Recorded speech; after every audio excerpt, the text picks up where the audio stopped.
দক্ষিণ জেলা ভিত্তিক যুব উৎসব এবং বিজ্ঞান মেলার আয়োজন করা হয়েছে। মূলত দক্ষিণ জেলা স্পোর্টস স্কুল বোর্ড এবং যুব কল্যাণ ক্রীড়া দপ্তরের যৌথ উদ্যোগে বিলোনিয়া পুরাতন টাউন হলে অনুষ্ঠিত হয়েছে। 12ই জানুয়ারি স্বামী বিবেকানন্দের জন্মদিন উপলক্ষে প্রতি বছরের মতো এই বছরও যুব উৎসব অনুষ্ঠিত হচ্ছে। উদ্বোধন করেন দক্ষিণ ত্রিপুরা জেলা পরিষদের সভাধিপতি দীপক দত্ত। এছাড়া উপস্থিত ছিলেন বিশিষ্ট ব্যক্তিরা। কি রয়েছে বিস্তারিত শুনুন। হিসাবে ব্যবহৃত হবে।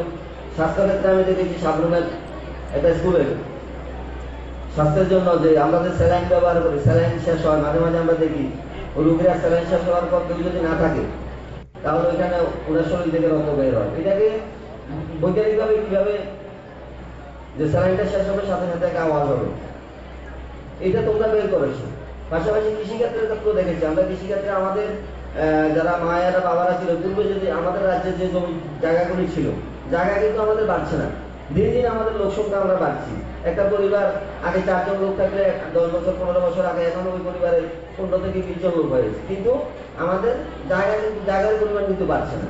তো সেক্ষেত্রে আমাদের বৈজ্ঞানিক প্রযুক্তিকে ব্যবহার করে আমাদের ওই যে 4 জনের ফ্যামিলি যে পরিবার যে জায়গায় দিয়ে চলতো, এখন 20 জনের ফ্যামিলিটাকে ওই জায়গা দিয়ে চালাতে হবে। কিভাবে পদ্ধতি ব্যবহার করতে হবে বৈজ্ঞানিক হবে। তো এটারও আবিষ্কার, এটারও কিভাবে করতে হবে এটাও তোমাদেরকে করতে হবে। এই জন্যই আজকে এখানে যুব উৎসব, সায়েন্স ফেয়ার, তোমরা বিভিন্ন জায়গা থেকে জেলা এখানে এসছো, তোমাদের ভালো ভালো যে প্রযুক্তিগুলো এখানে নিয়ে এসছো। তো এখান থেকে সিলেক্ট হবে, রাজ্য স্তরে প্রতিযোগিতা হবে। তো হয়তো এখানে সিলেক্ট সবাই হবে না, এখানে মন খারাপের কিছু নেই। আমি একটা প্রযুক্তি নতুনভাবে বানালাম, তোমরা এখানে আনলে বানিয়ে, কিন্তু এখানে হয়তো তুমি সিলেক্ট হতে পারো না, এখানে মন খারাপের কিছু নেই। তোমাকে আরো ভাবনা নিয়ে আরো উন্নতভাবে যাতে তুমি এটাকে আরো ভালো করতে পারো, যাতে আগামী দিনে তোমার এই প্রযুক্তি স্থান পায় স্টেট লেভেলে, এই চেষ্টা তোমাকে করতে হবে।